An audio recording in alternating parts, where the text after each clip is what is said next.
Excellency, Dr. William Samoei Ruto, President of the Republic of Kenya, Excellency Azalia Sumani, President of the Union of the Comoros and Chair of the African Union, Excellencies, Heads of State and Government, Excellency Musa Faki Mahamat, Chair of the African Union Commission, Excellency Ursula von der Leyen, President of the European Union Commission,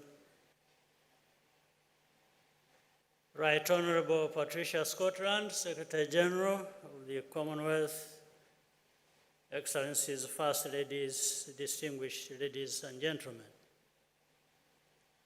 First, I wish to thank President Ruto for hosting us in a beautiful and vibrant Nairobi for the Africa Climate Summit, organized in collaboration with the African Union. Every year, the world is reminded of the real and growing threat of climate change. Recent findings tell us all kinds of stories, including that July was the hottest month ever recorded in human history. Africa continues to carry the burden of rising temperatures, despite contributing the smallest share of global greenhouse gas emissions. We cannot just keep talking about it without doing what is required to fix the problem. This is unfair, but in the long run, playing the blame game is not the answer. A more pragmatic approach is for Africa to be a key player in the search for global climate solutions. Africa stands united and should remain so in this and in its position.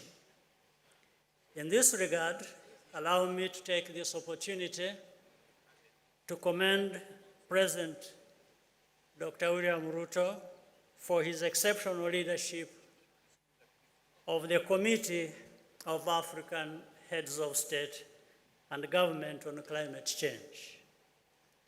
In Rwanda, we want the private sector to play a greater role in building a green economy. Our strategy is to position ourselves as an attractive destination for international climate financing and investment.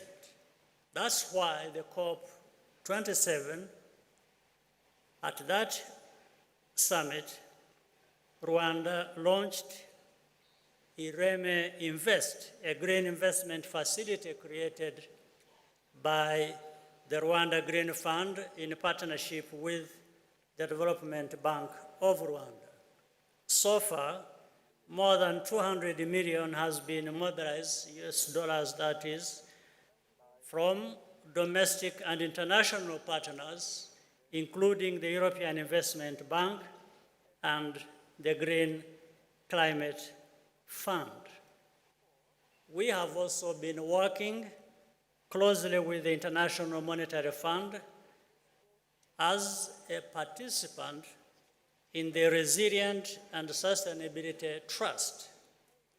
We have access to long-term financing to further integrate climate into our economic policies.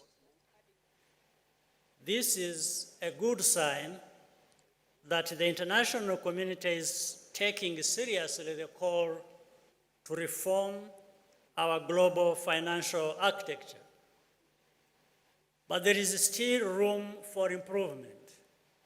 In this context, I welcome the discussions held at the Paris Summit for a new global financial pact. The Bridgetown Initiative, spearheaded by Prime Minister Mia Mottley of Barbados, also deserves consideration and serious attention.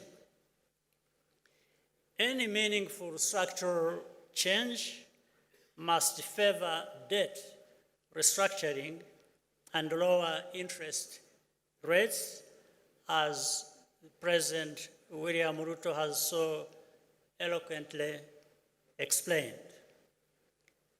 As chair in office of the Commonwealth, Rwanda supports the development of a multidimensional vulnerability index led by the United Nations in partnership with the small island developing states. Gross national income, GNI, does not accurately measure a country's vulnerability to climate change. In any case, small islands and developing states should not be penalized for having higher income levels. Ultimately, what Africa wants is fair and equal partnership, which takes our priorities into account. That is going to be the basis for trust and solidarity. I hope this summit will serve as a good foundation for discussions later in this year at COP28. I thank you for your kind attention, and Mr. President, thank you for convening us here. Round of applause for President Paul Kagame. Thank you very much, Your Excellency.